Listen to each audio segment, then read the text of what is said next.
take off, or do you have to call them?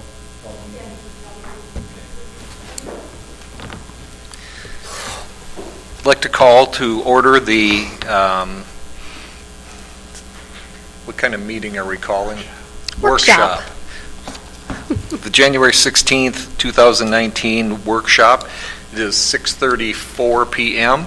and we are going to have a presentation and discussion about department projects and goals for 2019.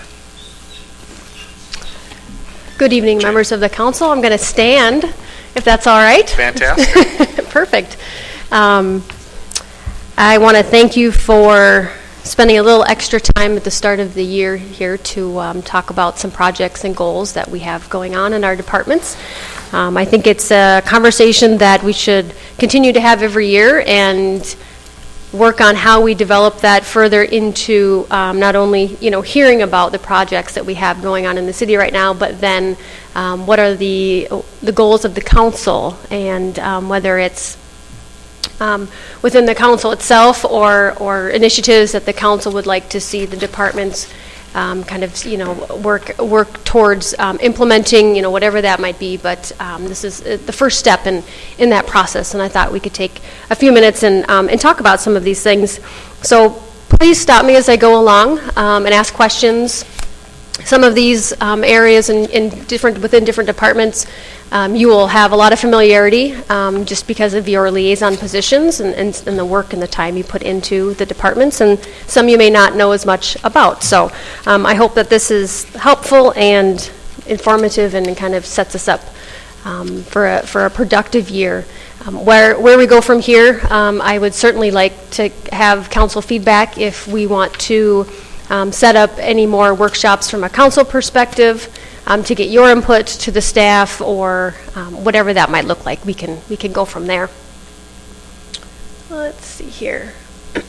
So what I did was I created a slide for department-wide goals that are really consistent amongst pretty much all departments, so I didn't have to specifically list them within each following slide that I then itemized specific to each department. And so department-wide, citywide, for the most part, not in any specific order, but there are some things that have more priority than others, which you'll be familiar with as we go along. But just some of the bigger projects that we're working on and the initiatives. The launch of our website. We have secured our training date, January 29th, that we'll be spending a few hours with our website company Revise and doing the training to learn how to use the new system and get all of that set to go. And so I would anticipate then shortly thereafter, if not really almost immediately, we'll have the new site up and going and get to see what new and hopefully good features that the website has, and ease of for the public to use and for us to manage and update. So that's really exciting. As part of that, creating online forms, packets of information, all of that, and the information that we can get out to the public that's easy for them to find. Those will be things that we'll continue to work on as departments throughout the year. All of the departments are going to be trained on that, so that they're all responsible for each of their areas, so we can hopefully keep the workload manageable in that regard. The next item is creating a mission and vision. This is a topic that I've been working through as part of a leadership training program that the council knows that I'm stepping through this past year along with a couple of department heads, and that was the focus of our last group session was what is the mission and the vision of the city. And some of our departments do have their own specific mission, but how do we define that as a city, and what can we use then to help benchmark some of our decision making on that mission and vision. So that will certainly be a conversation with the council some more, as far as how much involvement does the council want to have in creating that. Is that a priority for this upcoming year? Kind of work through that, but I think keeping that in mind is important, and kind of listing what our values are as a community is important as well. Budget planning and fund balance policy. This is from our budget conversation and our levy conversation that we had at the end of 2018, working on the budget earlier in the year and maybe phasing it in a little bit more. I certainly don't want to spend too much more time and spend my whole year working on a budget, but certainly there are reasons to spend more time talking about certain specific areas. Specifically in this instance, maybe our fund balance policy. That would be a good topic for the council to discuss March, April timeframe before we get into the next budget cycle. Along with that, continued development of a long-range maintenance and equipment schedule. That's something that I worked with the departments, especially those who are heavier in the equipment or building maintenance needs than others. And so we stepped through an initial part of that conversation with this last budget cycle, but we'll continue to develop that and have some consistency citywide so that the council can have that information to use as we start to project maybe more than just 1 year in the future, maybe 2 or 3 would be ideal at some point in the next couple of years. One of my requests for all departments was training and networking opportunities, whether it's maintaining their certifications in whatever expertise areas they have, but also just seeking out other networking opportunities, whether it's area. For example, we have a quarterly clerks administrators meeting that all of the area clerks and administrators are invited to attend, and we rotate where the meetings are. And it's a great opportunity to just check in with everyone, have a few minutes to see how things are going and what shared issues do we have and what can we learn from each other. So I have encouraged departments to do that. I think that's very important. And then the Green Step Cities program. This is something I would really like if we have an opportunity this year to work into developing more of a regular conversation around it. I provided a flyer for you that describes what the program is, but it's basically it's a statewide, it's voluntary. We have enrolled in the Green Step Cities program. That is a statewide program. It basically promotes sustainability, quality of life goals through energy reduction, cost savings, best practices, and really how do you encourage civic innovation. And so the best practices then gives you ways to do that, and probably in a handful of ways we do this. We probably have some things implemented. Yes, Don. How is that different from what the comp plan's got in it? Great question. So I would hope that we would work to align those two and to take some of these best practices and say these are our values and our goals, and how do we incorporate that into our short, medium, long range comp plan goals as well. So at this point, I haven't meshed the two together, but that would be something I think would be important. So we're not trying to do something when maybe we could also check a box in this program. The League of Minnesota Cities gives recognition to cities who adopt best practices in this regard, and it's just a nice way to foster some conversations, from more of a statewide level about your participation in that. So that is just information for you to share a little bit more on that. So those were some of the bigger department citywide goals that are consistent for the most part for everyone. Then we'll get into the specific departments. So for the clerk treasurer, one of the priority goals we have is to finalize the comp plan. That is also shown on the Planning and Zoning Department. It's shared with a handful of departments, but to see this plan through the last few stages, I think is important for that to be in this department. Also, just being part of the treasurer's duties, the budget planning and fund balance policy conversation. So work through that. City code update. We've had some ordinance amendments the past year and a half or so. We need to work to get those incorporated into the code.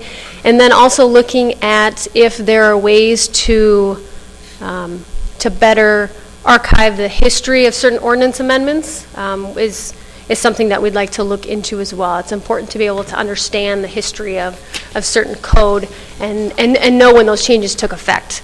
That's not something we currently have in the format that our code is in, So we'll be just looking at that and seeing what options we might have from there. And I have reached out to Tom Pearson to see what he might have for input on that as well.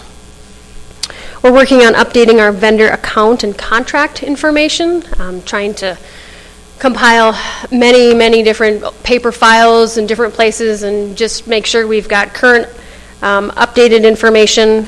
It's amazing how fast things can get out of date. So we're working on that. We are working on also entering our cemetery data into a software program that we purchased a few years ago. And that started with a volunteer helping to go out to the cemetery, take photos of things, bring it back, and archive and put into the software. But as volunteers go, that it's not always consistent. So we'd like to just take the initiative and use some staff time and get that done this summer in bits and pieces and move that forward. HR forms and processes is something we've made some big improvements on this past year, but certainly something that we'll continue to develop as we onboard and offboard staff members. And then the Green Step Cities program, I had that on here originally, but we talked about that already. For Parks and Recreation, one of their big initiatives, as you know, is the Gull Lake Trail project. So Matthew is working on finishing the grant writing and getting that proposal submitted before the July deadline. Getting a lot of ducks in a row, and he's working with WSN, and I know he's met with a lot of property owners, and I think that's going very well. So we're working on that, and shouldn't have an issue making that deadline. Nisswa Lake Park, there's a few different things going on as far as the park development, future continued development opportunities for the park itself, and then how do we assist the Friends of Nisswa Lake Park to be a resource for them, to provide support as they might need and continue their mission and some of the things that they would like to do. So I know Matthew has both of those things on his radar. The rink compressor and coolant system solution, working on that with the compressor equipment failure that was a month ago now, I think, and then how do we look towards the future and what the long-term solution is for the coolant system. So he's been working on that. And then last year we weren't able to secure a parks intern, but we're hoping that we might have some better success this year so that they can get some experience with some of the summer programs, help assist Terry outside with some work at the parks and the community center. So that will be another goal that we try to secure an intern. That is paid for by Sourcewell. So that's a great partnership we have with them to do that, and so it's no cost to the city, and we get, I think, a good use out of that program. So was it just lack of interest to get an intern last summer? We had some interest, but there is certain criteria. You have to be enrolled in a post-secondary education and in a, I'll say, generally park-specific education track and some of that. So they didn't check the box. They didn't meet those criteria. We couldn't move that forward. So hope with a little expanded recruiting, advertising, some of those things that will be successful. Excuse me. Okay. Public Works and Sewer. We're looking to complete our 2018 road projects, the ones that we issued our bond for. So we still have 4 roads on our list. 2 of them will be less complex, and 2 of them will be more complex, being Hazelwood Drive and Smiley Road South. So we are hoping to see at least most of those done this year. Hazelwood might be a question mark with the bridge and with the trail, so we have to just see how those align together. But otherwise, the other ones, hopefully, now that we have a general plan for what the county is going to do with the intersection at 371, 1377, that helps answer some of our questions for Smiley Road South. So hopefully we can move that forward as well and get some projects out to bid here late winter and be on a good schedule for that. Securing the funding for the Hazelwood Bridge, looking to do that and move that project forward as well as best we can. Sewer expansion will be another conversation we'll step through, and kind of work through the questions about how do we facilitate that conversation? Is that led by staff? Is that led by a third party? How do we talk about the bigger picture question before we answer some of the details about plant-specific expansion things? So that will be over the next couple of months, stepping through those bigger questions and working through that.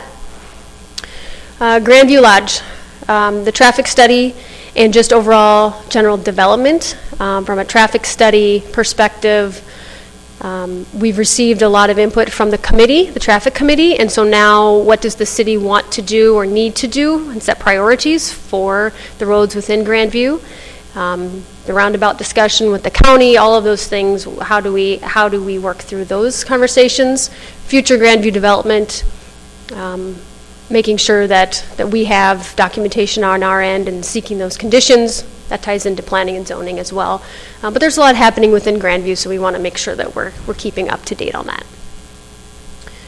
The county road, as I mentioned, the county road 1377 and 371 intersection will have a big impact to the city this summer, assuming that continues to move forward. So we'll want to participate in that. I still haven't received estimated costs on that, so I'm hoping to get that soon so we can really see what that impact will be to the city. There are also a handful of ordinance amendments we'd like to look at further and see how we want to incorporate those into our code, if at all, and so we want to make sure that we're upfront with the Public Works Committee, possibly the Planning Commission, and then the City Council to kind of step through that before we make any big changes and spend time doing that, how that might look. Any questions on Public Works? If I could, Jenny, Yep. That is, you and I kind of touched on that a little bit. You know, as we have different groups working on different projects and so on, I think where needed and important, especially when it comes to funding and money and things like that the council be brought into that discussion early on. Sure. So that we don't have a group or committee work on something, gets way down the line, and then it comes to the council, and the council's like, well, we're not going to do that. Why are we can't doing this? support Yep. that. So I think as a project I would like to suggest that as a project is being considered, that they're very early on, that something comes to the council Sure. to make sure that, or to find out what interest the council has in it, and if there is interest, then what parameters possibly the council may have about it, and then keep the council updated with what's going on so that we don't feel like we waste a group's time. Yes. Or they don't feel put out because it's like, geez, we put all this time into it, and then there is a big no. Yes, And I think we learned a little bit from the comprehensive plan, and communication amongst different parties is huge. So just really ask that the council is kept abreast of new things coming on and making sure that there's interest at the very least. Absolutely. Certainly there's always a way to improve communication, and so, if there are, I'll just take this opportunity to say if there are ever those holes where we're not quite connecting all of the dots, certainly let me know. But in this specific example, I would agree that we want to make sure we're all on the same page, working towards a certain goal that would make sense for everyone, so we're not getting too far down the line and not having a shared expectation of what that is. So, yes. Thank you. Great. Police. One big thing that I talked with Chief Taylor on for this upcoming year is just community engagement. They certainly are involved. Our police department is very involved in a lot of things. But just keeping in mind, how can we engage with the community outside of specific police department duty type things, whether it's engaging more with the school or other opportunities there might be, providing informational type things that we can include in the packets, or just different ways to look at that. They do have a pretty active Facebook page, which is good, and so that's one positive thing to do that. But that was really one of the bigger things that Chief Taylor and I spent some time talking about this year. And then also updating their department policies and procedures. It's not very exciting, but important to do and make sure that we're keeping up with current statutes and regulations. There are some policies that are mandated by the state, and those are reviewed annually. But then there are other just internal type policy things that we're going to make sure we keep updated and keep on top of. So those were the two for the police. Planning and zoning. The comprehensive plan is at the top there, working with myself to, Desmond and I are working together to finalize that. Another big change that came right at the end of last year was that the county rolled out a new GIS system, and we're all a little bit trying to catch up to that, all the cities and municipalities in the county. And so if we need to adjust our filing system to be more aligned with that, that is something that we are working on. Alignment of Planning Commission expectations and staff workload. I think there was a lot of conversation last year about how we can better align expectations and priorities. And that's a conversation that I would like Desmond to have with the Planning Commission, especially with the new Planning Commission, because we'll have a lot of new members, and how we can start off on a really good foot this year. Also on our list is to look at, similar to the Parks Department, an intern or an enforcement official. We're going to start from an intern perspective and see if we can't secure someone to help provide some administrative support, some code enforcement support. That would be no cost to the city. And if we're successful, that's a great first start, and I'll be very happy with that.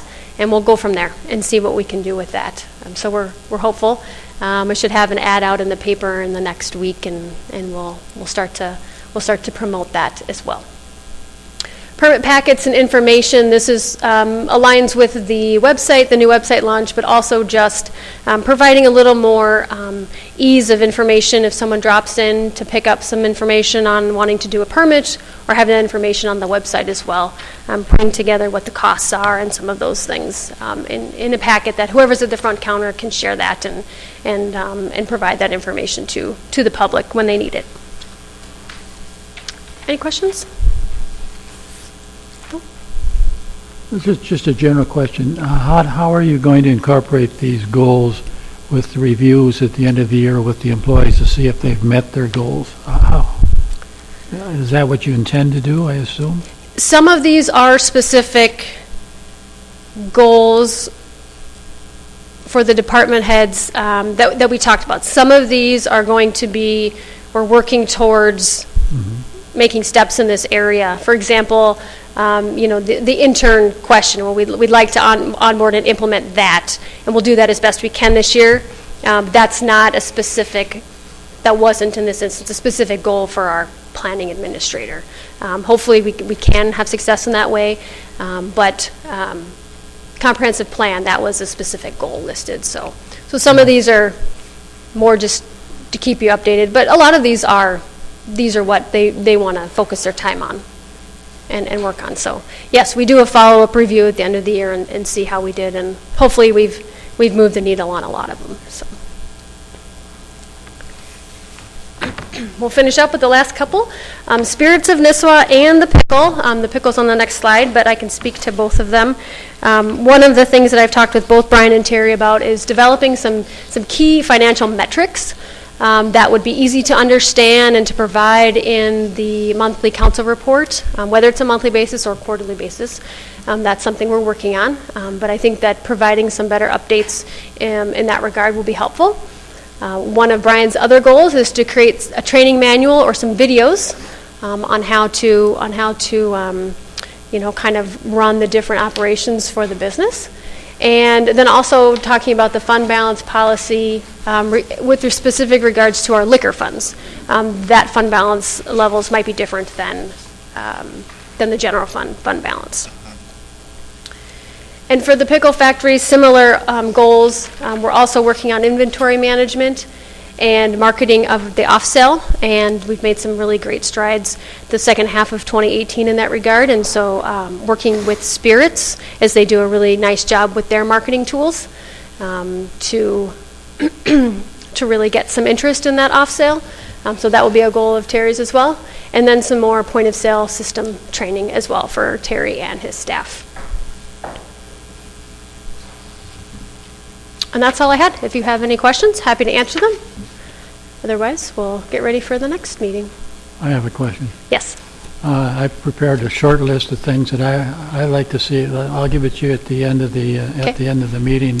You can talk about them. Okay. Suggestions. Wonderful. Appreciate it. Thank you, Don. Demands. Huh?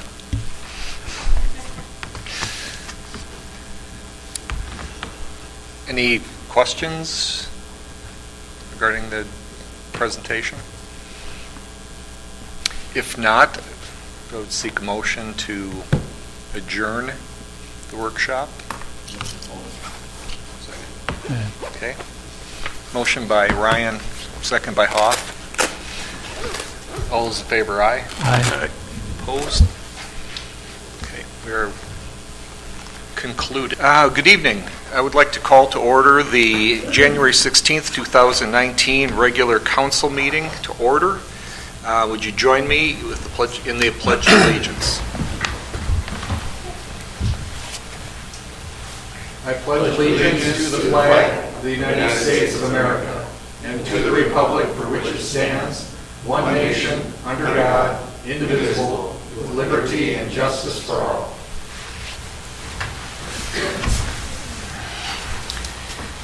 Thank you all who are in attendance this evening for coming. We will get started with the consent calendar. B on the agenda. Are there any questions, or is there a motion to move that forward? Mr. Mayor, there's one additional item, item 13 that was added. There was a piece of paper on the desk tonight. So if we had that, and I'd like to point out that item number 12, the permit for the raffle, there's a signature required, but it's not been signed. It needs to be signed. Okay. Okay, very good. So yeah, 13 is a raffle permit, this LG 220 raffle permit for the Central Lake, Minnesota Gobblers for an upcoming event that they have. Mr. Mayor, with those two changes, I'd move the consent agenda. Is there a second? I'll second. Seconded by Ryan. Any question on the motion? Hearing none, all those in favor signify by saying aye. Aye. Opposed? Motion carries. Item C, open forum. Is there anyone here this evening who would like to speak to the council about a matter that is not on the agenda? Yeah, my name is Louis Crombie. I just wanted to take a second to introduce myself. I will be serving as Congressman Pete Sauer's field representative for the Brainerd office. And so I know you guys are obviously very actively involved in the area. And so I look forward to hopefully meeting with some of you and hopefully all of you in regards to this area. And so the places I'll be covering kind of as Congressman Sauer's hands and feet in the area while he's in D.C. is basically Morrison County all the way up to the parts of Beltrami County that are in CD8. And so just wanted to introduce myself, and if anybody has any questions or anything like that, whether now or in the future, I have the office there in Brainerd City Hall. So thank you very much. Okay, thank you. Have you left any contact information with the city staff? Not yet. I can reach out to you. I know we have just personal emails and phone numbers for now. We're getting those government emails and cell phones soon. And so we have the address available and any sort of personal contact information, but nothing official yet.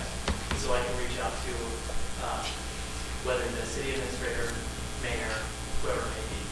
Okay. Yeah, if they have it, they could put a copy of it in our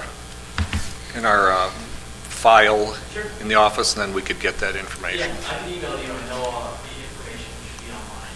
Okay. Okay. Very good. Thank you.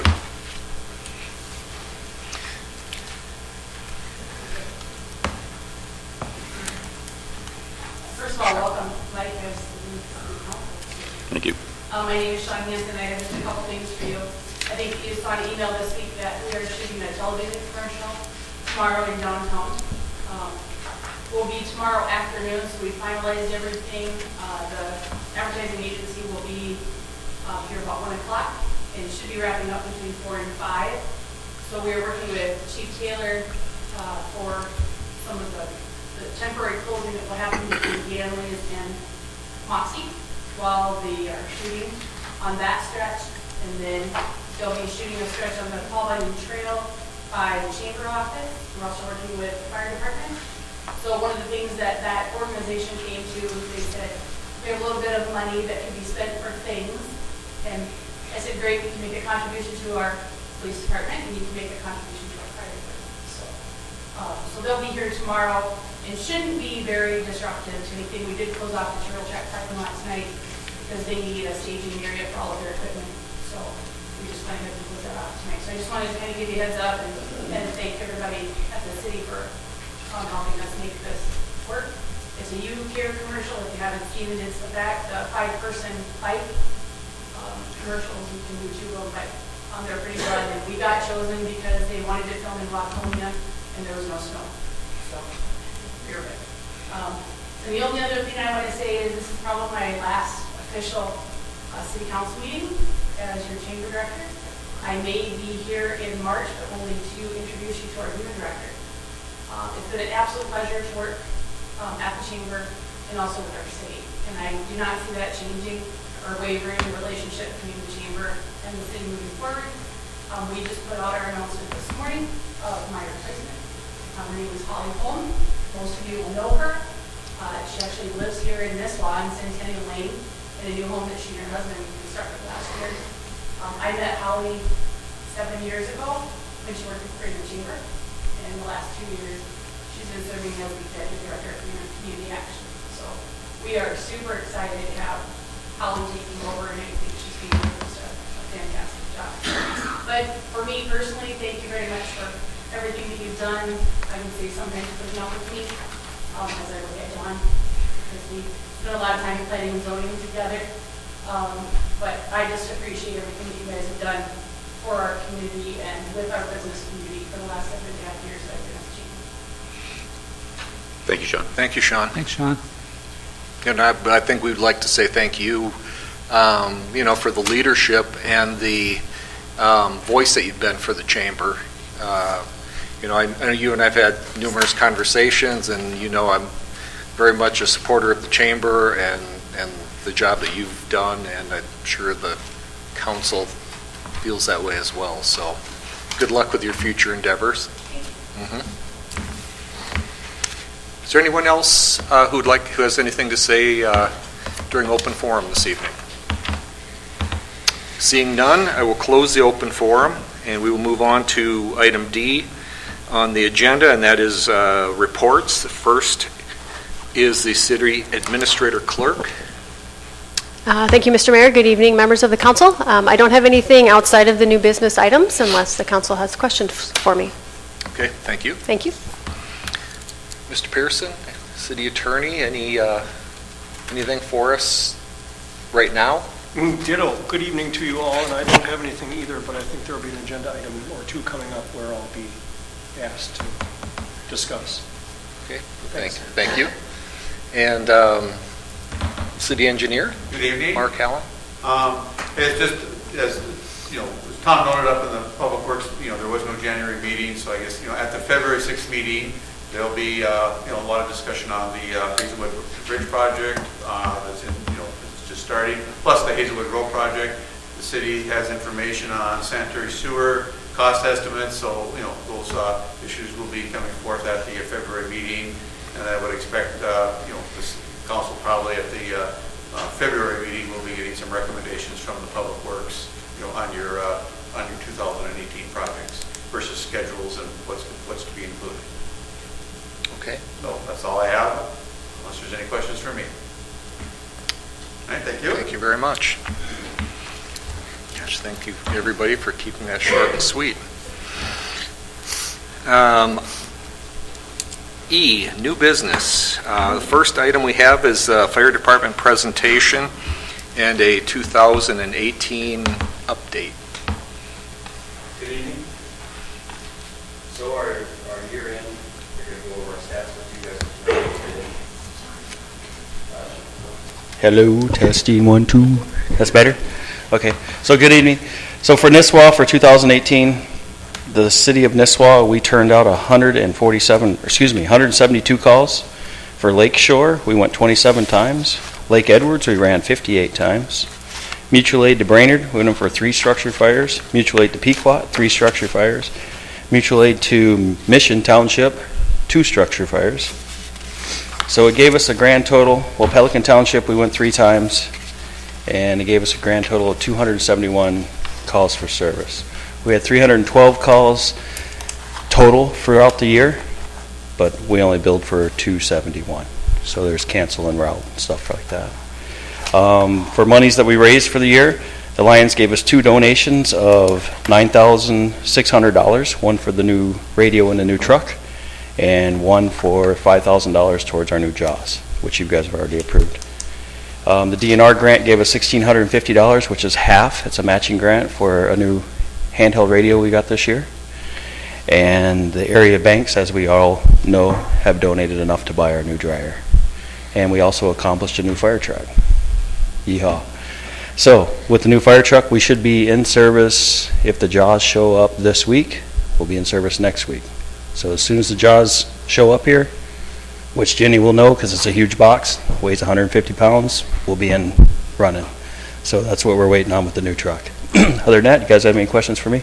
Do you have any plans to have some ceremony for the outgoing 1964, isn't it 1964 vehicle? Oh, that's gone. Oh, is it That's long gone. gone already? We were so happy to see it go on Gov bids on the second go. They brought a flatbed in, they drove it up on there.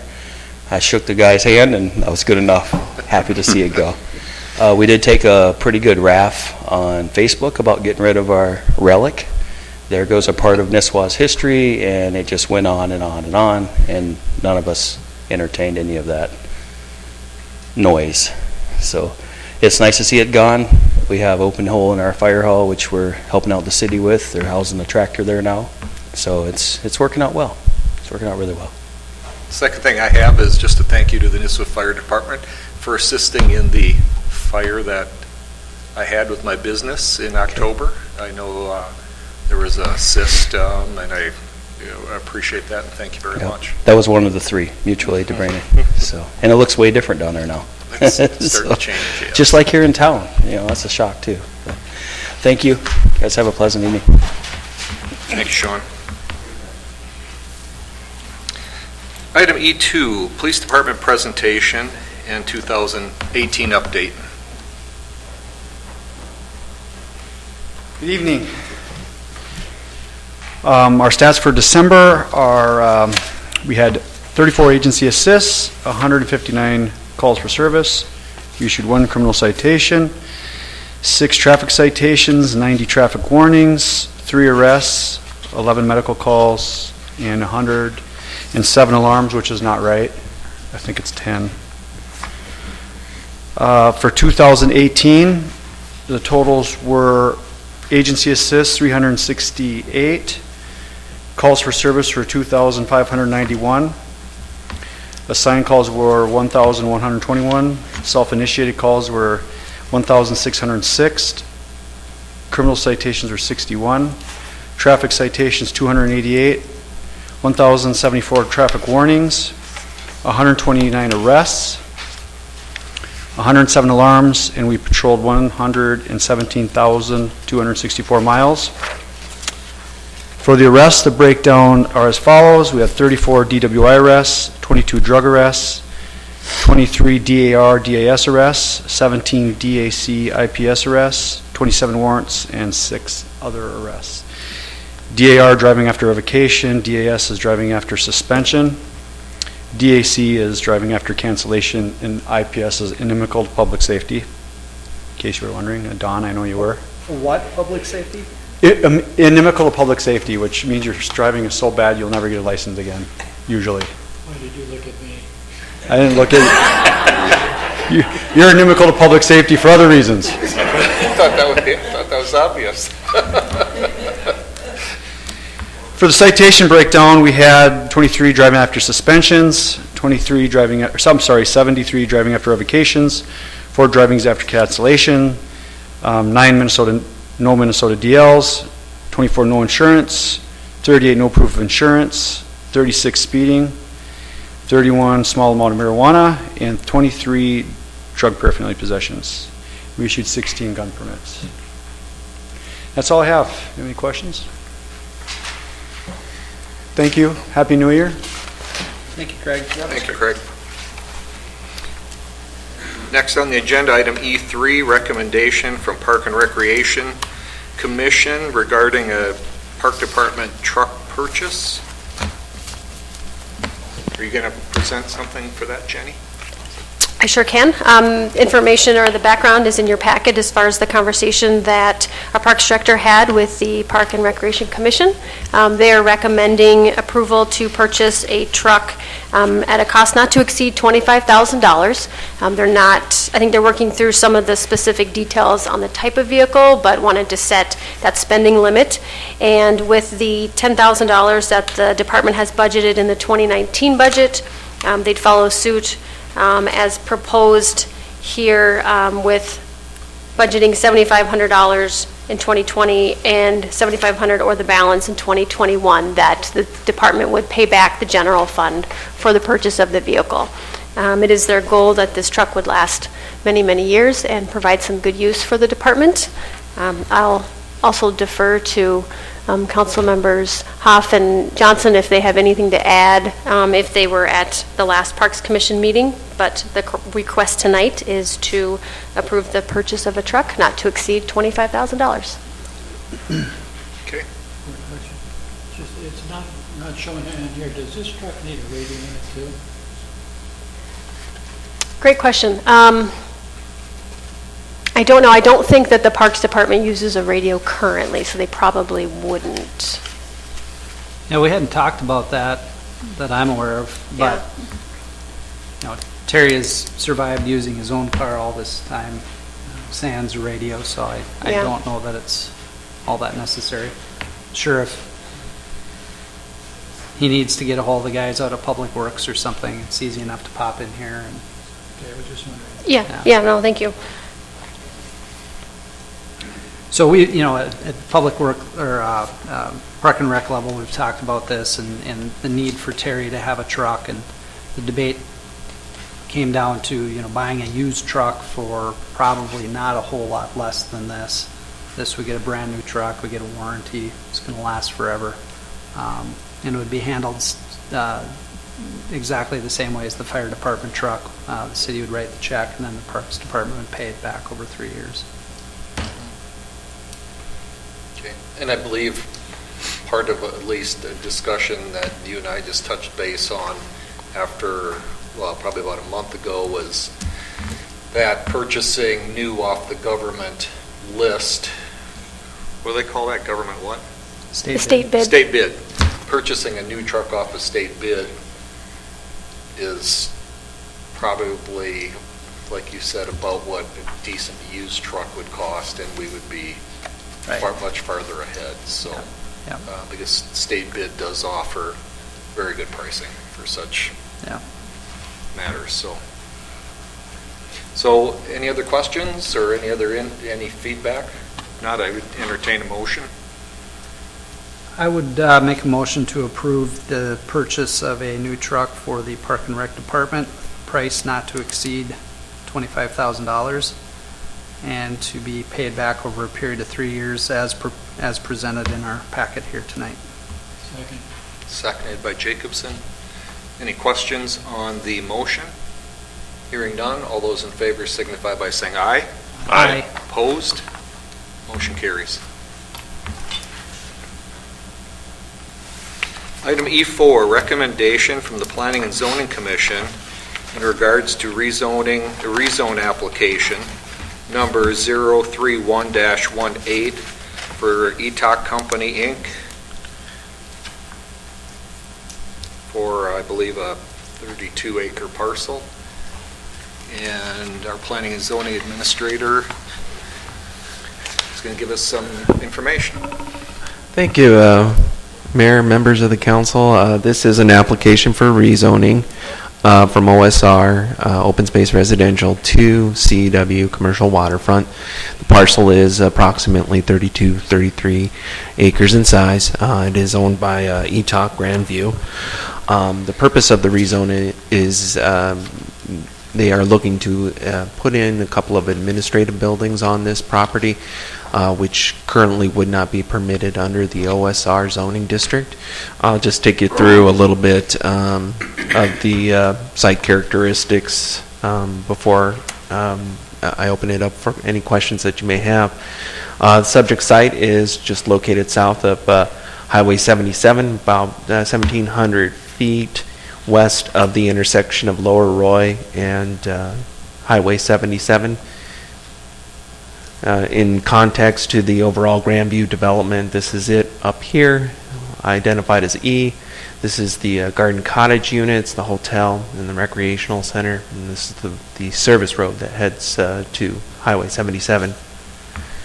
Current zoning map, it is zoned OSR. The property to the north, to the west, and to the south are also zoned OSR. The property to the east is zoned commercial waterfront. The comprehensive plan identifies this area as conservation subdivision with an area which is in wetland, which is identified as open space. And that's that wetland that I was speaking of right in there as far as being a sensitive area. And the site characteristics, you have this down here at about 1,200 feet, and then a ridge that runs through the middle of the property. This is the high end down here on the southwest corner of the site. And the site is pretty heavily vegetated with the exception of the wetland area here, which has more wetland plant material characteristics. So the comprehensive plan identifies that in the Economic Development Action Plan, health of the resort industry, timeshare and resort destinations in Nisswa provide tourists for the city's shopping areas. If healthy, visitors will continue to patronize downtown. Also maintain strong support for the area resorts and provide flexibility for needed for their continued growth and prosperity. It's important for new realities to be understood and flexibility provided to ensure resorts remain strong and viable. And then another thing that I believe lends to supporting this is maintaining forest tracts. Forest tracts are one of the defining characteristics of the city, and they need to be maintained in a healthy state. If this is changed over to commercial waterfront, I could see eventually maybe some more duplex units or something happening along this segment of service road back in this side.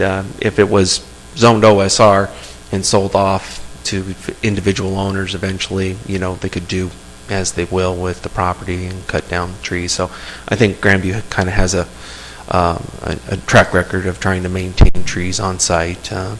So I think that would be beneficial as well. So those are the reasons why staff and Planning Commission support this. We are recommending approval to the Mayor and City Council, subject to the findings provided in your staff report. So I'd be happy to answer any questions that you have. Okay, thank you. I do have one question for the record primarily, Desmond, and I personally don't have any issue with the rezoning and the plan for the property, but people have asked me, so for the record, why commercial waterfront on a piece of property that's really not close to the lake? Yeah. That's a good question, and I think part of that stems is we don't really have a zoning designation that would address a particular need such as this back office kind of use. We do have, of course, the central business district zoning, and then also the highway business zoning district. So outside of that, commercial waterfront is the only applicable zoning district where you could accommodate these kinds of uses. So that's essentially the main reason why we are looking at the commercial waterfront designation on this property. And you may see it continues much further to the north. It covers their golf course area and some of those areas and through there. So it's pretty much in line with what has occurred in the past as far as the zoning on it. And then just one kind of a follow-up question to that, and that is, as commercial waterfront versus OSR, is that more restrictive or less restrictive? Is commercial waterfront more or less restrictive? Again, kind of a question that ties to the first one. Yeah, I mean, in OSR, the minimum lot size is 100,000 square feet. So you could, which is a little over 2.5 acres. You could probably fit, several of those lots along the the west boundary on the west side of the service road there, with that kind of lot configuration. The commercial waterfront does allow for a lot size of down to 20,000 square feet, and it does allow for commercial uses. Generally, some of the lot characteristics as far as required frontage on the road, still 33 feet. It has a little bit wider of a requirement for lot width of 100 feet rather than 75. So, it can allow for more intensity than perhaps an OSR from a use standpoint, but a lot of the lot dimension requirements are pretty much the same or very close. Thank you. Any other questions? The Planning and Zoning Administrator? Mr. Mayor, I'll move that the City Council agree with the Planning and Zoning Commission for the rezoning from open space residential to commercial waterfront for parcel 280222200B00009, Water Talk Inc., and adopt the findings of fact as presented by the Planning Commission. I'll second that. Second by Ryan. Any discussion on the motion? All those in favor signify by saying aye. Aye. Opposed? That motion carries. Next on the agenda, item E5, recommendation from Planning and Zoning in regards to Ordinance Amendment 026-18 for water accessory structures. Desmond, you want to lead off with that, please? Thank you. Yes, this is an amendment to our existing water-oriented structure provisions. So as the Cliff Notes version of this is what this ordinance will do is it reduces the size that is permitted for a water accessory structure from 250 square feet down to 100 square feet.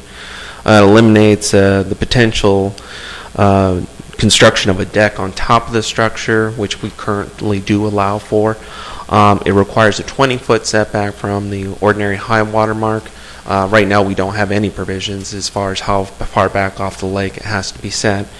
And it also prohibits such structures being located in a bluff area. So if you have, a steep incline down to the lakes, in those areas, it wouldn't be permissible in those areas under this these new provisions. So, just to give you an idea of where this ordinance and this language stacks and compared to other cities around the area, Lake Shore does allow for only a 40 square foot structure, but it can be no higher than 36 inches, so it's essentially a small box. Pequot Lakes doesn't allow them at all.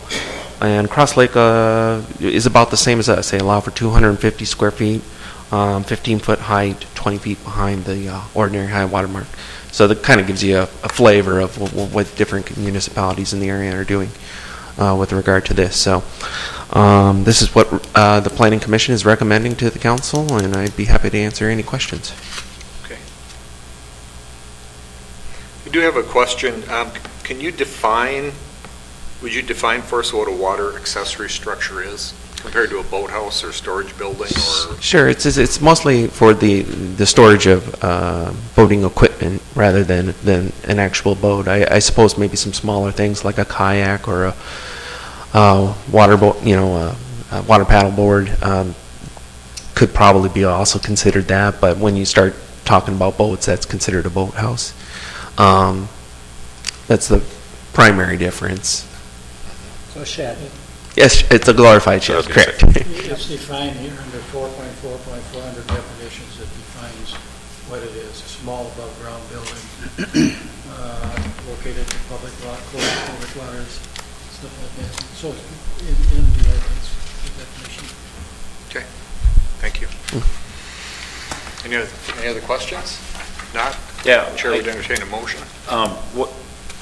Real quick, Desmond, I know we talked about this, but basically you can have a 10 by 10 or 5 by or 6 by 12 or whatever, as long as it's 100 square feet. Correct.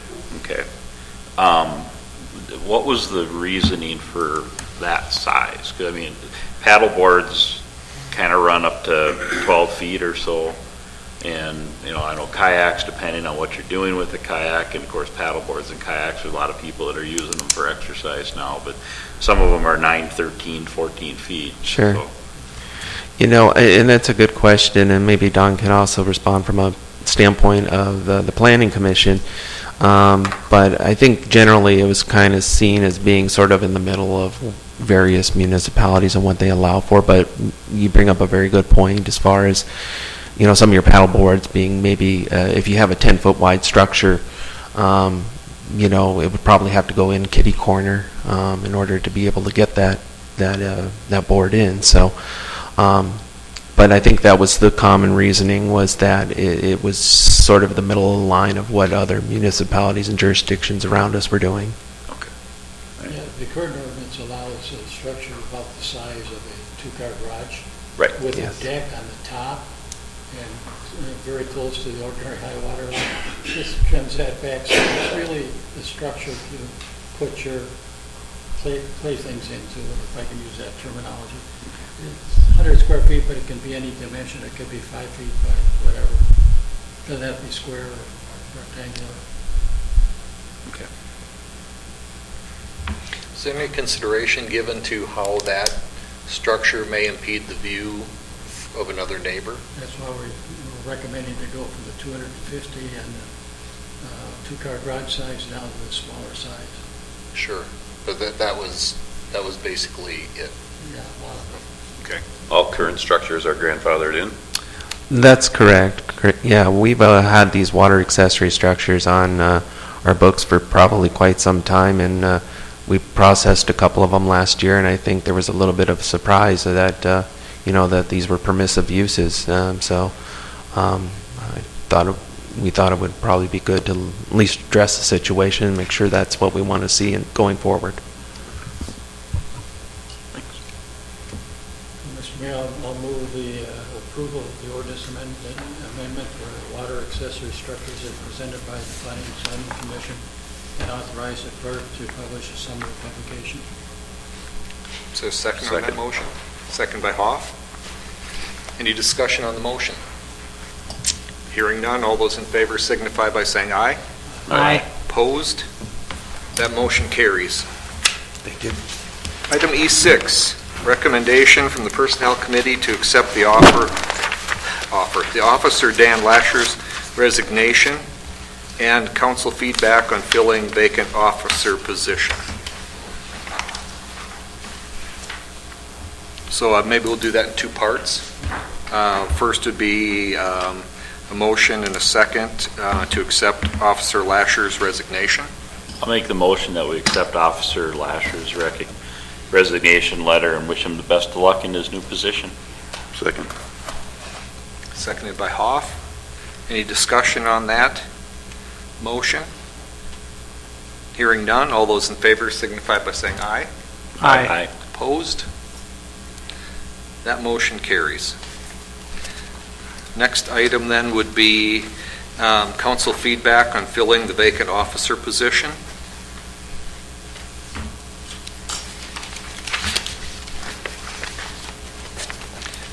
I guess I have one comment on that, and that is in the past, oftentimes when discussions of employees leaving and the potential of filling that position,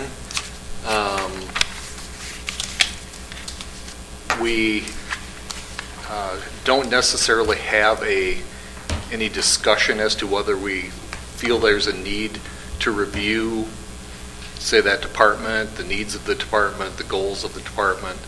And I don't know that it would necessarily impact this, but maybe something that we want to have a workshop on upcoming this year sometime to not only maybe review some a matter like this, but in other departments as well. So that's what I have for that.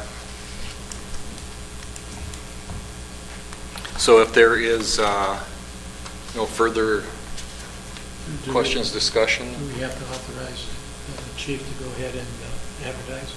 I believe that has somewhat started already. Oh. Well, I'll move that we authorize the police chief to go ahead and advertise and fill the vacant position. Just to advertise or to? Well, advertise. Or to fill it. Interview and Fill. make a recommendation, yeah, whatever. I'll second. Okay. Jenny, do you have something you were going to say? I was just going to say for clarity, yes, the authorization would be to work through the interview process and then to bring forward, if there is a recommendation for someone, then we would bring that forward to the council at that time for approval to hire. Okay. And are we in discussion mode? Mm-hmm. Was there a second? So by doing so, by authorizing chief to advertise, start interviews, I'm assuming then we are also giving support that we would be willing then to stick with his recommendation to fill this position? It's not going to allow Yes. us, okay. Yeah. I just wanted to Yes. clarify, we're Yeah. not going I to hope interview so. a bunch of folks and then come back and say, no, we don't want to do this. Correct. Right, okay. Okay. Any other questions or clarifications? Hearing none. All those in favor signify by saying aye. Aye. Opposed? Motion carries.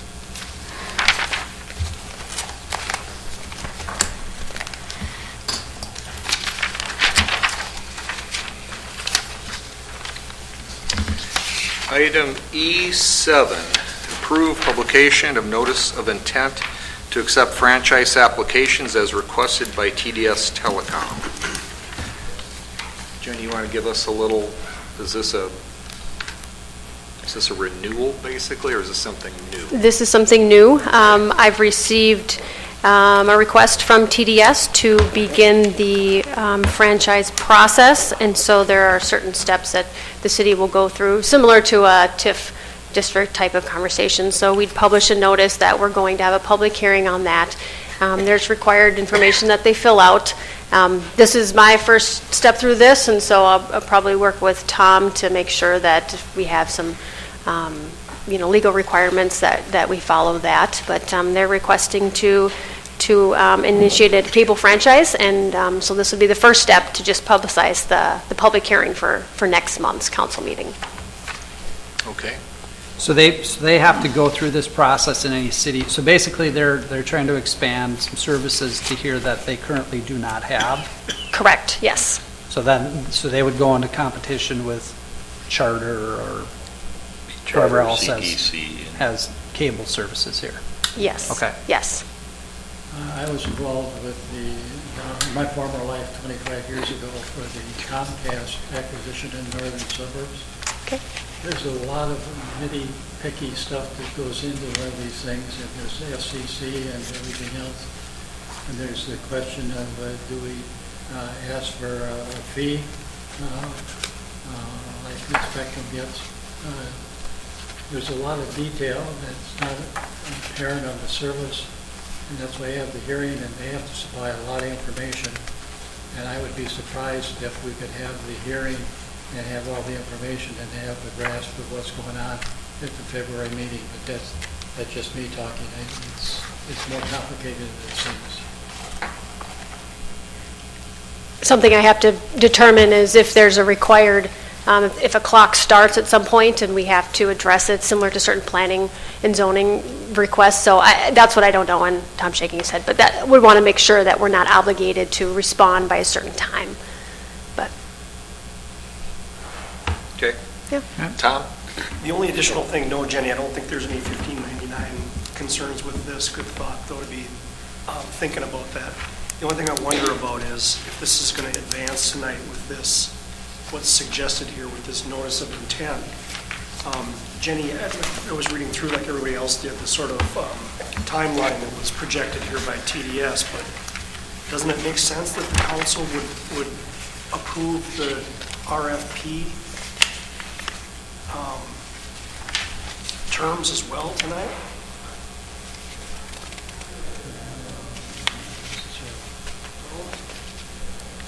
I think that probably makes sense, yes.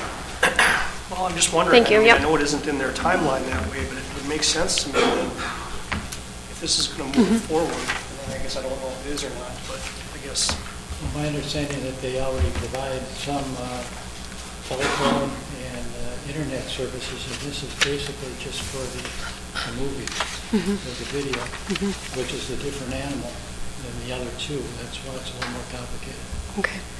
but isn't it, do you understand this to be, because they've voiced an interest in being allowed to operate this way in the city, that it's got to be thrown open to all other applicants potentially, which is what this process is? It does, yes. It's a non-exclusive Yes. franchise agreement, and if it's granted, they have to perform exactly the same as Spectrum does in the city.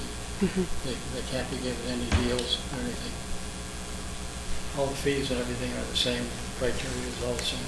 Right. So yes, I would agree if if the council approves the publishing the notice and the request for proposals, then I have it available for anyone who would like to submit a proposal, even outside of TDS, if that makes sense. So if Councilman Hoff and I want to start a business renting movies, how we could do that? We could apply? It was called Sure try. Blockbuster, and they went out of business. Blockbuster. Pass on that. Lossbuster. You want to bury a lot of cable. Okay. So, any further discussion? Entertain a motion? I move that we authorize city clerk to advertise requests for cable television franchise within the city as presented. I'll second. Seconded by Johnson. Any discussion on the motion? Hearing none, all those in favor signify by saying aye. Aye. Opposed? Motion carries. Mr. Mayor, could I request that for the February meeting, when we talk about this, that we have a copy of our current contract with Spectrum available to us? Would there be any thought of entertaining a workshop meeting, a hour before the council meeting to go through and discuss some of this so that there's a better understanding, or how does the council feel about that? I think it might be helpful, but I don't know if a half an hour would do it. Well, I just brought, I'm not saying it has to be but some period of time. I'm just asking council for thoughts before we move on. It's fine with me. That would be more appropriate after the public hearing, because you don't have to issue franchise right away. You're gathering public input and what the public thinks about the franchise, what they think about the company, what the service is doing so far in the other areas. And you gather all that information, then you see if they have the wherewithal financially to handle what they're proposing and a lot of other stuff. So that would probably come after the public hearing type of thing. That makes sense. Plus at that time, the council would know, probably have some input as to how many interested parties there could possibly be. And where the services are currently. Yeah, I would agree. That makes sense. Yes. Okay. Any other thoughts on that from the council before we move on? Okay, item E8, approve decertification of TIF District 1 through 3 for Grandview Rentals and 1 through 11 for Grandview Conference Center. Anything you really want to add to that? I'll just mention that these certifications are on schedule. There's nothing out of the ordinary for them. They just run their life, and according to the documents, that this would be the time to decertify. They're all paid up, paid out. No wondering where we're at with that. Yes. Okay. Yes. I would move to approve the decertification of TIF District 1 through 3 for Grandview Rentals and 1 through 11 for Grandview Conference Center. Second.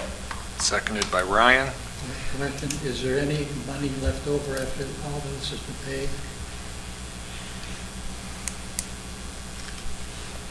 I don't believe so. If there's any small residual, it gets typically rolled into the other active districts, but as we go through our year-end process, that kind of works itself out. Just a small amount.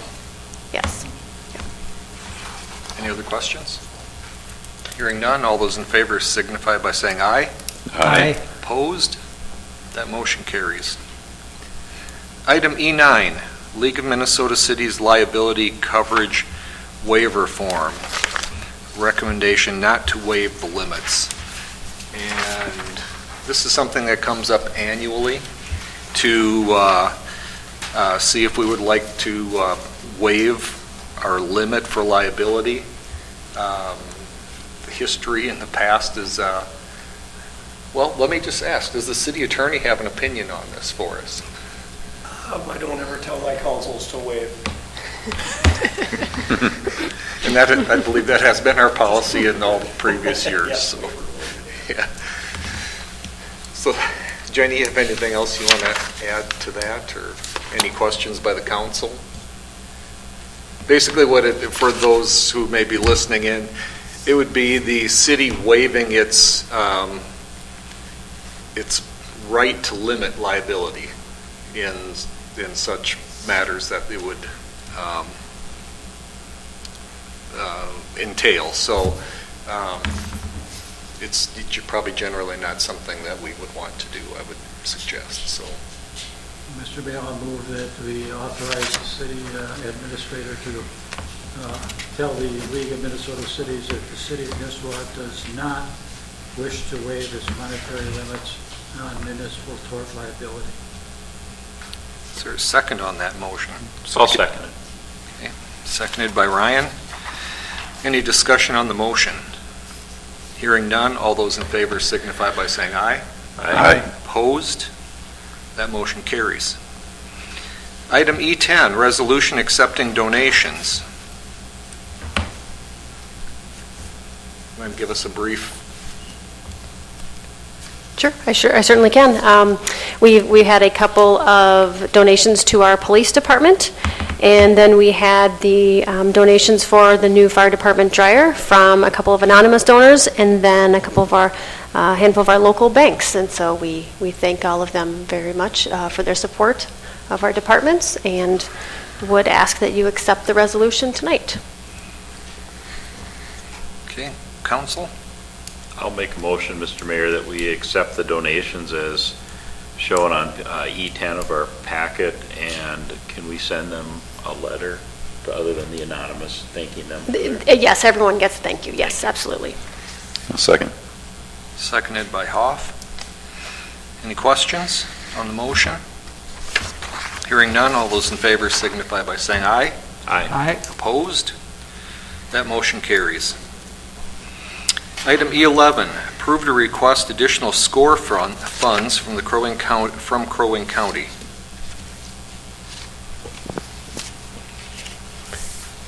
Jenny, do you have Provide any? some background? If you'd like to. Absolutely. So late in 2018, some city staff met with Waste Partners and the Crow Wing County staff to discuss kind of some changes that have happened within our local recycling center.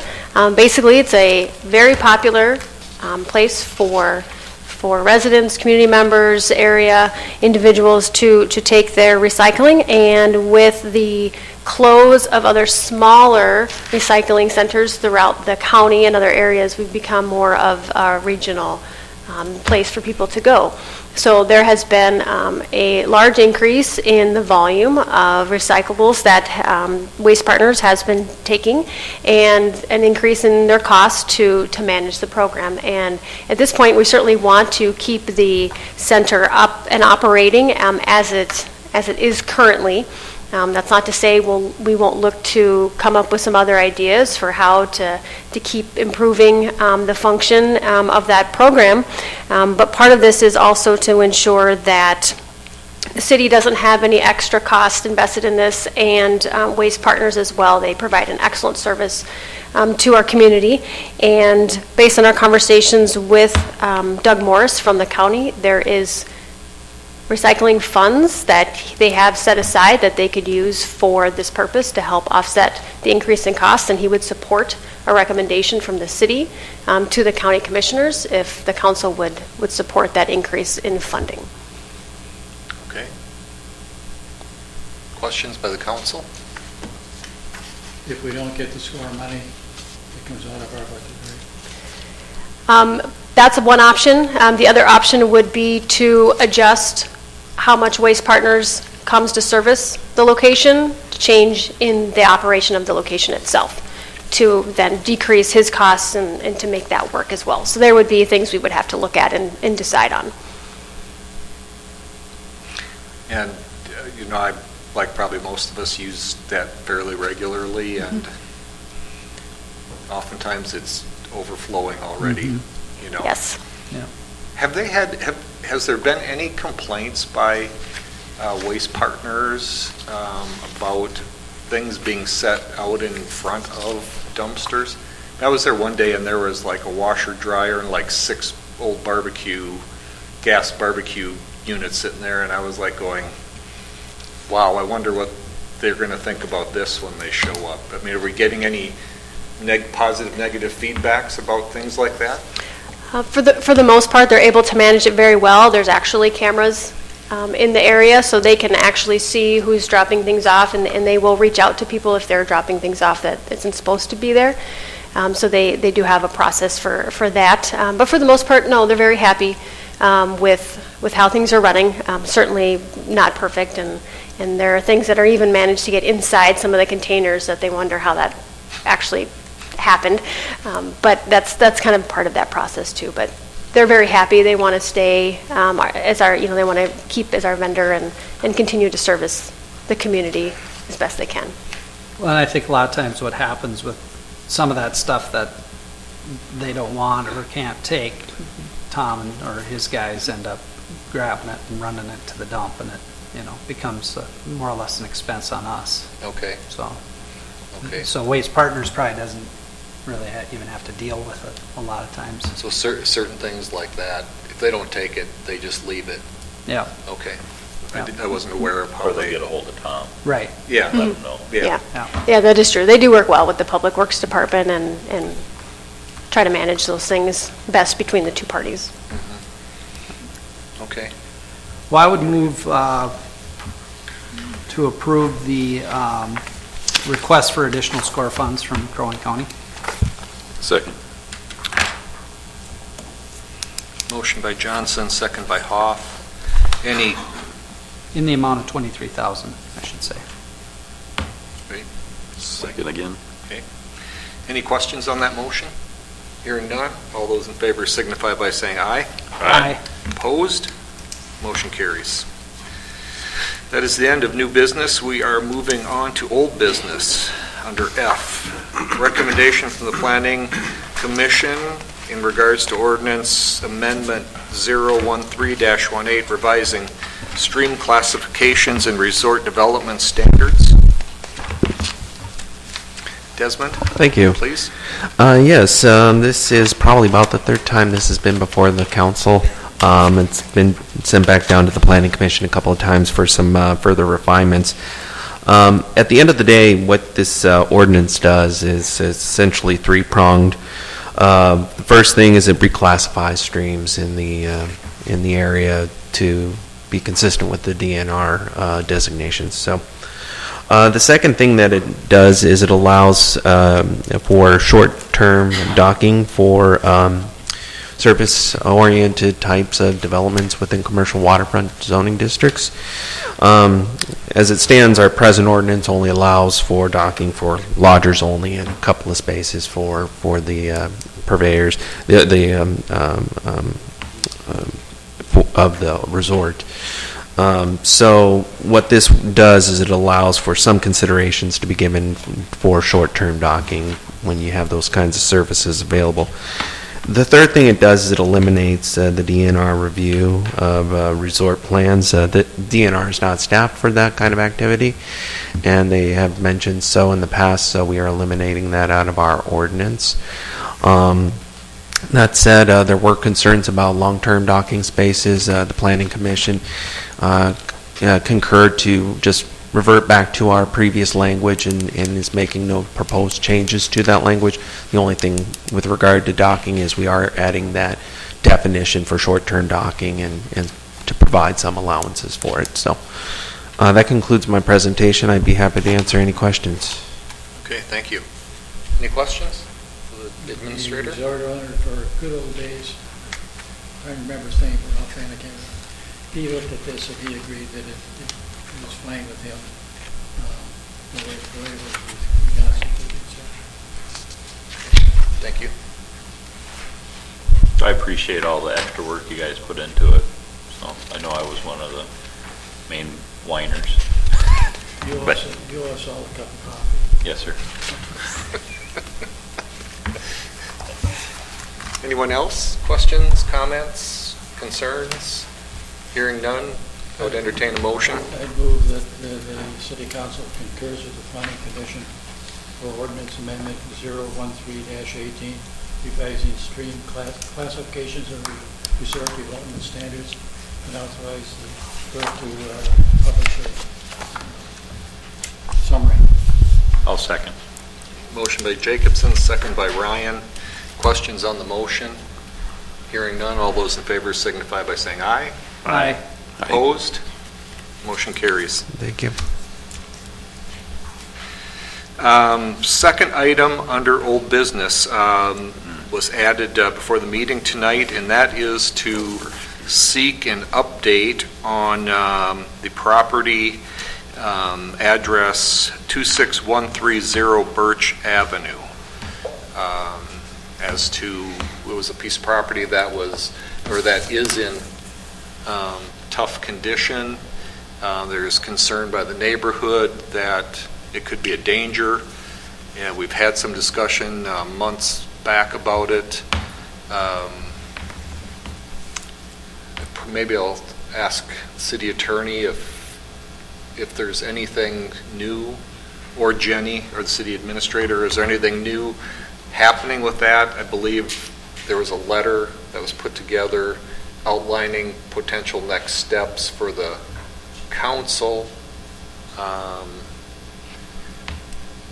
Do you know, does Desmond know anything more that he might want to share on this, or do we just want to move forward? Well, my understanding is that the owner of the property is thinking about applying for a permit to do work on the place. And you remember we sent an engineer over there to look at the structure to see if he could even go forward with the permit, and he was not allowed on the property. We couldn't get in to look. So until we can determine if it's rebuildable and whatever, we're not going to allow the permit to be heard of the planning commission. By ordinance, we can't issue another permit on a piece of property that's in violation. So it's kind of dead in the water right now, but we want to make sure we do it right on the planning and zoning. I think that the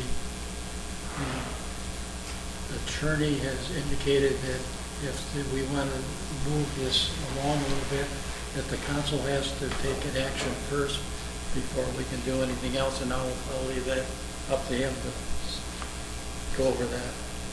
But it's been sitting around for 4 or 5 months.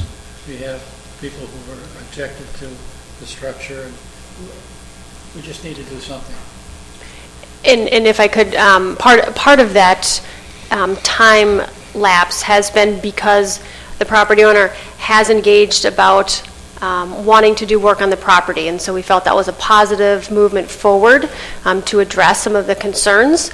So that was a bit of time that Desmond spent working with him to see if we couldn't resolve the issues along with his permit request. Those would have been conditions placed on that.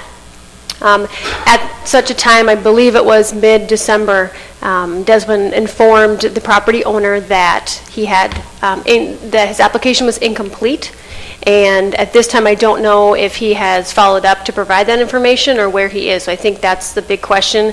And for Tom, maybe if he isn't desired to move forward, then we're back to where we were prior to that conversation. So we saw some positive movement on that, but it hasn't continued at that point, so. But the positive movement did not include allowing an engineer on property. Correct, yes, yes. How are we communicating with them? Via phone, face-to-face, mail? Well, I'm sorry, what was your How question? are we communicating with them? Mostly via email. I believe Desmond had had some phone conversations with him as well, I believe.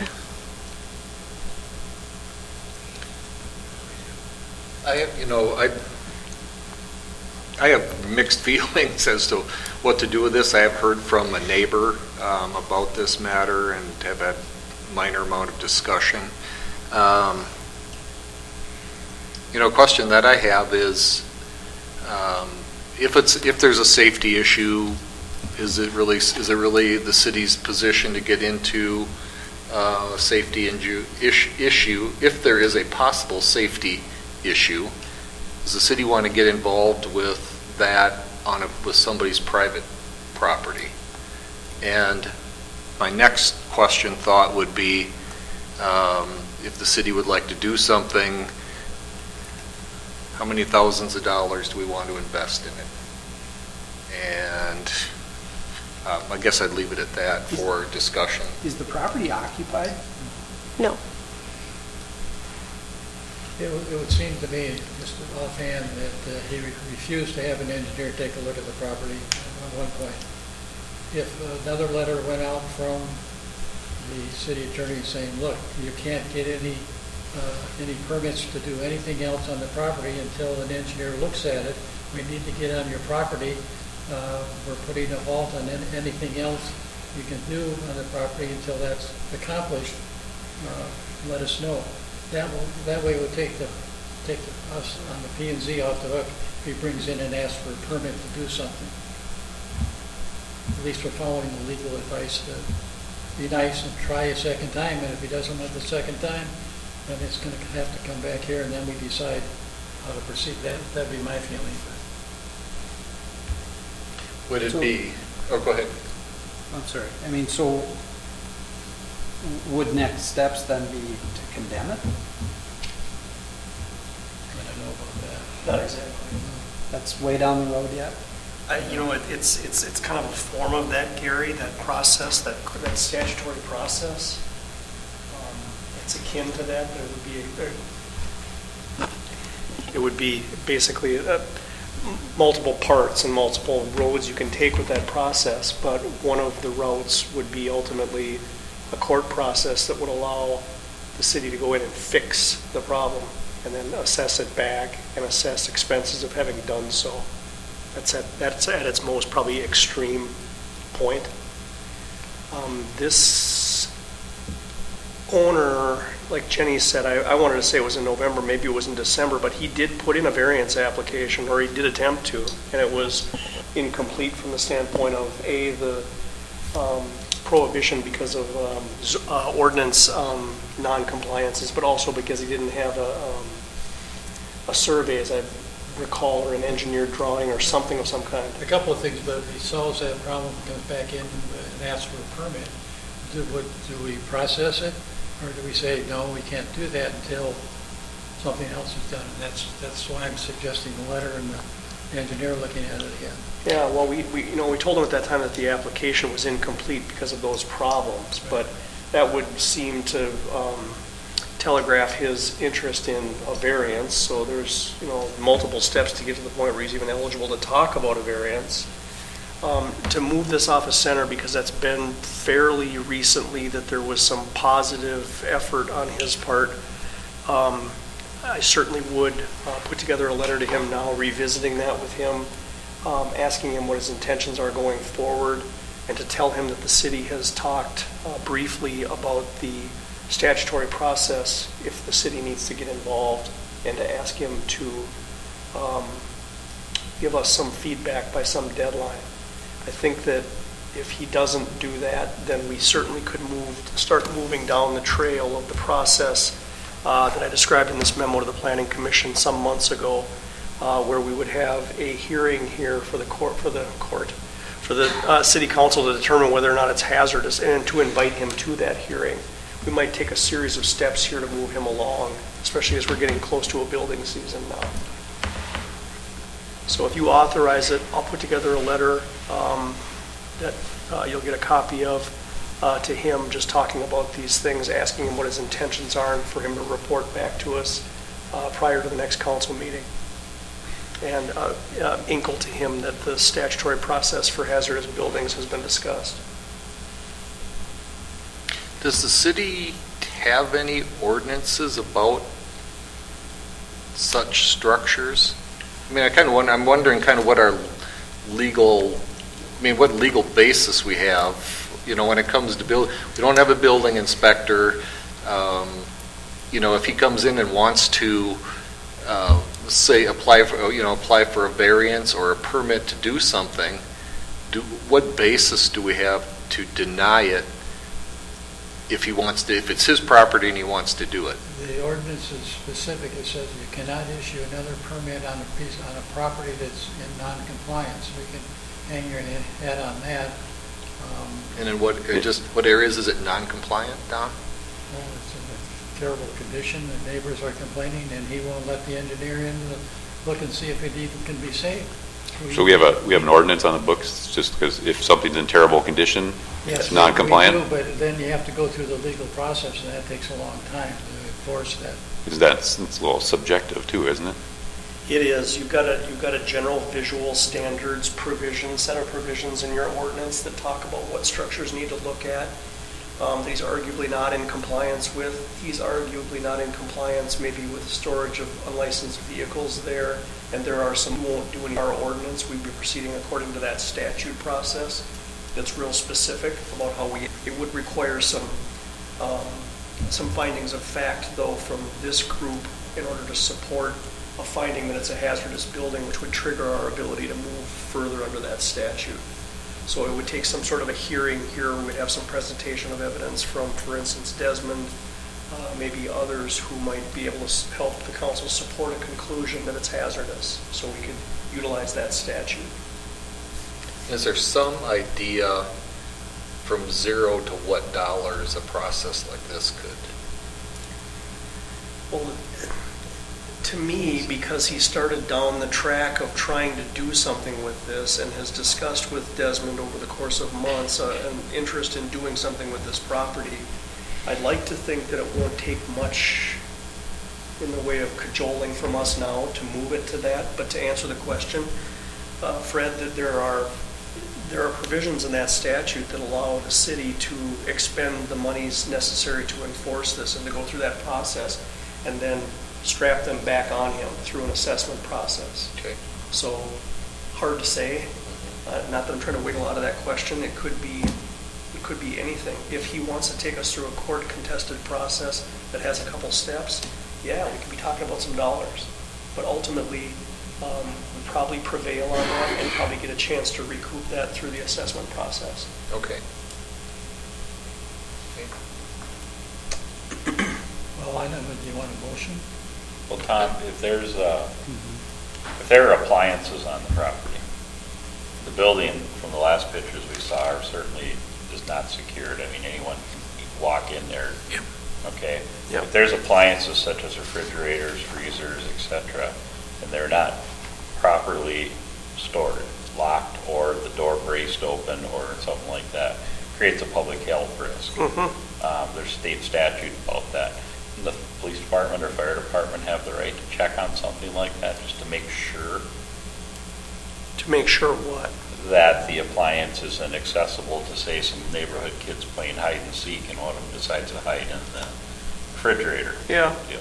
Yeah, I think so. We always have to be careful, as you know, about Yeah. going on property without a warrant. But in that situation, I think there's some exigency, John, that would allow, and it You would. could see it from the Yep. roadway, or you could see it from a public view, or the neighbor's yard where the neighbor gives you permission to be, then it would be a plain view. Yeah, But even what you're talking about, which is a concern that a large storage capacity freezers in there where kids could climb in there or something else. Well, I'm just wondering if Desmond could use that as a, hey, can we just come in and, like you say, talk to them? Can I meet you over there? Yeah. Yep. And just go through it and look at it. I mean, it certainly doesn't look salvageable to me from my eye, but, The structure itself is in very poor disarray. Yeah. Mr. Mayor, I'd move that we authorize the city attorney to write a letter to the property owner that we're discussing tonight with the ideas that the attorney has presented to us and report back to us about this response, the property owner's response at our next meeting in February. As to what the property owner's intentions are? And Or kind of what where he he's- said, his response to the letter, response to Desmond, let's just move the ball, let's start moving Sure. it. Would it be, would we want to suggest that he could possibly get together with the planning and zoning administrator as an option to view the property? He could have his own engineer do a report. I mean, do we give him any new options, or should we just leave it as very simple? I think we get him talking and thinking about it a little more, we can figure that out. I'd be hesitant to have him get his engineer to tell us what his building is like. I think we need somebody who's independent. But that's my motion, to let the attorney send the letter, let him know he can talk to Desmond whenever he wants to, but we want something back by February meeting. And that something back would be kind of his intent or plan? Whatever he wants to tell us. If we don't hear back from him, sorry to interrupt the motion, Don, but if we don't hear back from him by that deadline, then we would be back talking about this in February for me to say, I think the next thing to do is schedule an agenda item on at your next meeting where we take up the issue of whether we can make a determination that it's hazardous, and that would give staff and me some time to put some information into the file or into the record to support that for you. So we could do that if he doesn't respond. I have encouraged Desmond to be careful with this man, because I know Desmond had a series of telephone conversations with him, and just seeing some of the email traffic kind of concerned me about what we were seeing from him. And so I've encouraged Desmond to communicate with him only in writing, so that there isn't anything ascribed to Desmond that he didn't say. In these situations, people can suggest that they've got a live application going, for instance, because of something city staff said. So it's just kind of slippery enough where I told him to be careful. Okay. I'll second Don's motion. There we go. We were a little out of order there, but we're making good progress. So, motion by Jacobson, seconded by Ryan, to ask the city attorney to send a letter regarding the property to the homeowner and asking for a response before the next council meeting. Any questions to the motion? Hearing none, all those in favor signify by saying aye. Aye. Opposed? Motion carries. We're moving, that's the end of old business. We're moving on to item G, council reports. Mayor's report. I've been talking with Jenny a little bit, and she touched on it. I'd like to schedule a workshop upcoming here to discuss a couple different things. One is the council reports and what we want to do with those, and move as far as, do we want to keep them, do we want to eliminate them? If we're going to keep them, what should they be? If we go 4 years and we don't ever really have much of a report, do we want to do something with that? That's one item. Can I stop you? When you say council report, what do you mean? At the end of our agendas? Oh, just comments from, was at the end of the meeting? Yeah, Oh, yeah. okay.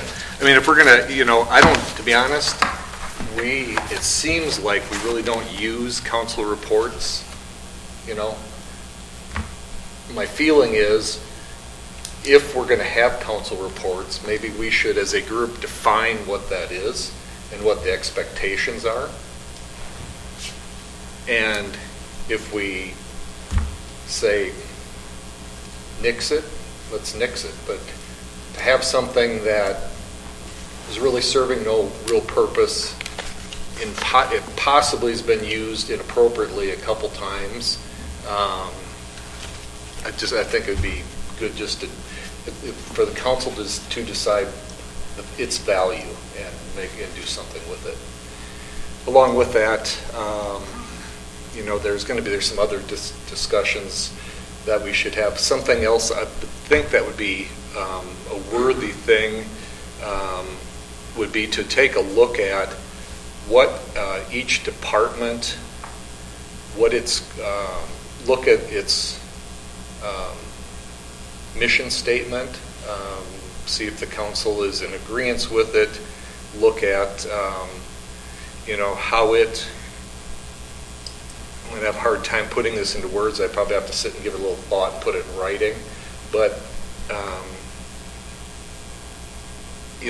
I don't know if the council ever in 50 years has defined what a department should do and shouldn't do. I mean, what's their responsibilities, what are not their responsibilities, and so on and so forth. Maybe I'll work on hammering out the thought a little better there. The council's job is to set policy.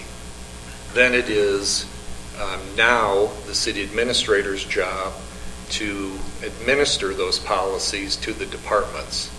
I don't know if the council has ever really defined what's expected by the council or the city to those departments. And one goal with this would be, it would help with the end of the year reviews. It would possibly help define that better along with their goals. Don't we have job descriptions right now? Well, job descriptions are one thing, but there's also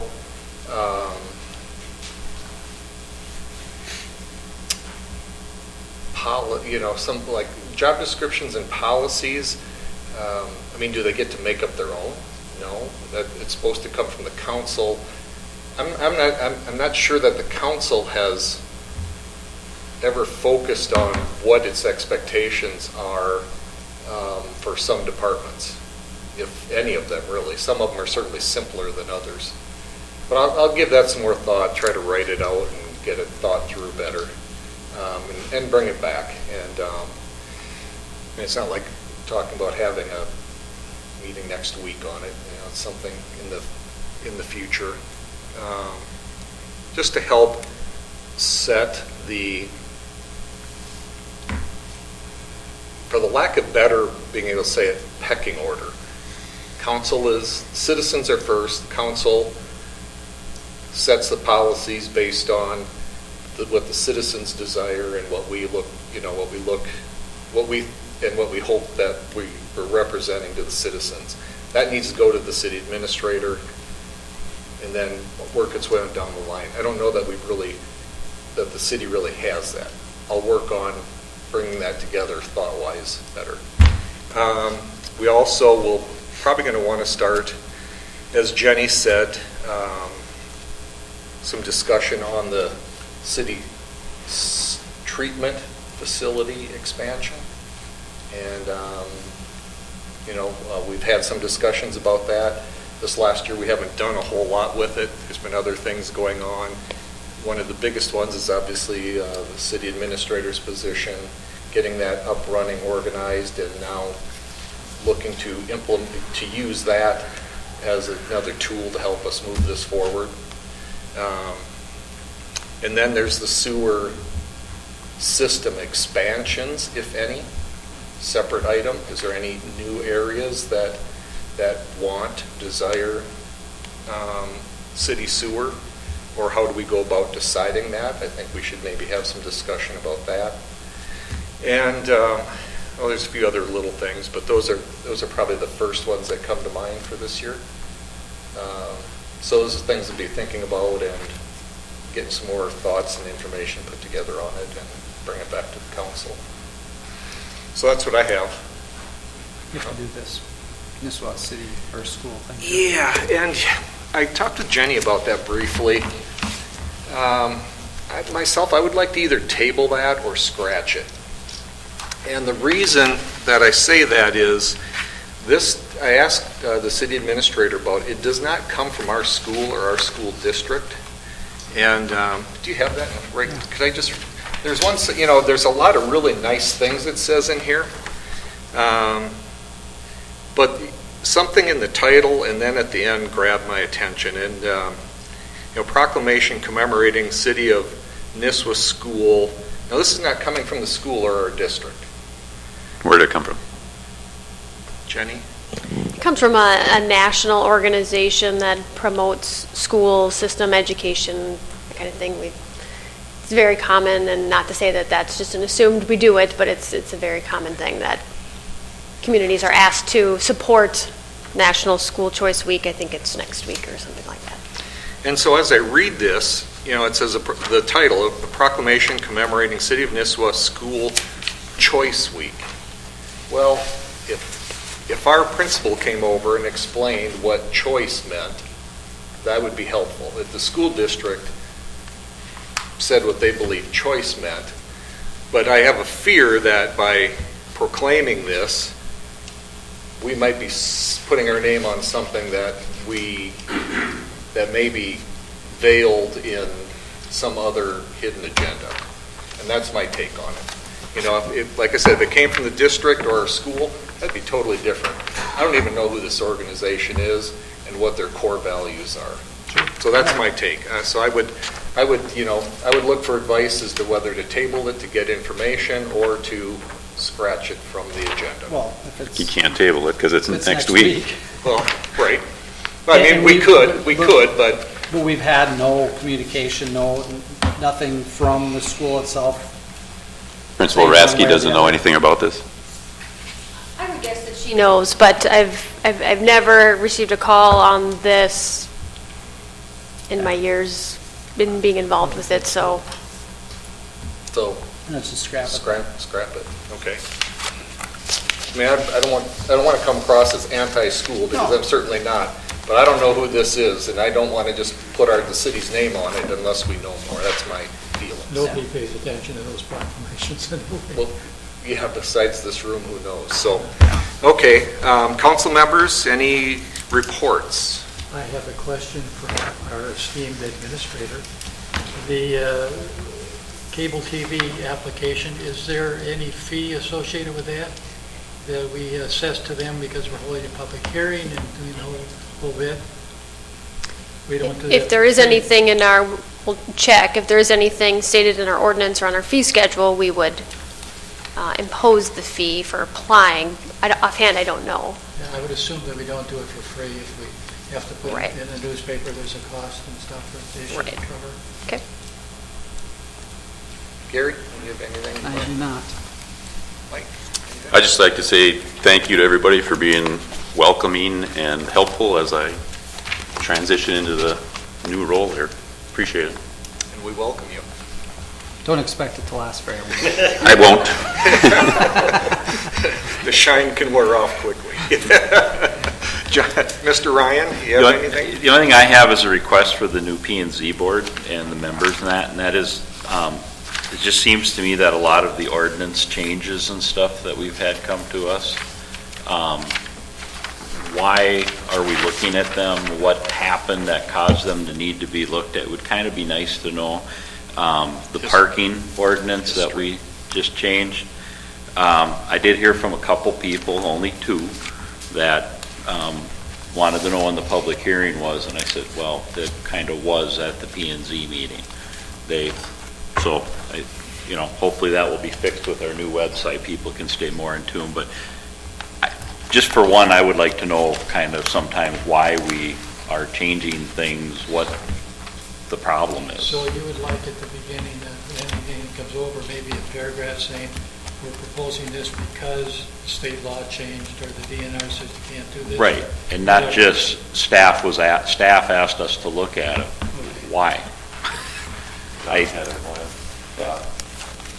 Yeah. A little bit of history. That's all I have. Yeah, it's good. I like that, too. We'll have to use our thinking caps to think up some really good excuses. Be careful, they don't make vacuum tubes in your style anymore. I would entertain a motion to adjourn. Second. Or so moved. So moved, Second. but seconded by Ryan. All those in favor? Aye. Aye. Okay, that one wasn't too bad. No, that was, it's good. That was relatively painless. It's good, too. I'm tired tonight. So, I'm You're off actually